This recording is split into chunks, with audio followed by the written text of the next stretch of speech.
അബൂ സുലൈമാൻ ദാരാനി റളിയല്ലാഹു തആല അൻഹു അല്ലാഹുവിനോട് പതുക്കെ പറഞ്ഞത് എന്തെന്നറിയോ? മുനാജാത്ത് എന്ന് പറഞ്ഞാൽ തന്നെ അഭിമുഖ സംഭാഷണം എന്ന് പറഞ്ഞാൽ എന്താണ്? കുശലാന്വേഷണം. മലയാളത്തിൽ പറഞ്ഞാൽ അല്ലാഹുവുമായിട്ട് കുശലാന്വേഷണം നടത്തുകയാണ്. എന്താ പറഞ്ഞത്? അബൂ സുലൈമാൻ ദാരാനി തങ്ങൾ പറയുകയാണ്, ഇലാഹി ലഇൻ ത്വാലബ്തുനി ബിദംബി ലഅത്ലുബന്നക ബിഅഫ്വിക. പടച്ചവനെ, നാളതിന്റെ മുന്നിൽ ഞാൻ എത്തുവല്ലോ, അപ്പോഴും നീ എന്റെ പാപങ്ങളങ്ങാനെ എണ്ണി പറഞ്ഞാൽ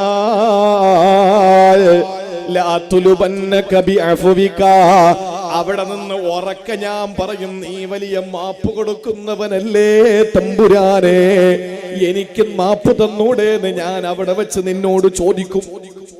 അപ്പൊ നീ എന്ത് ചെയ്യും?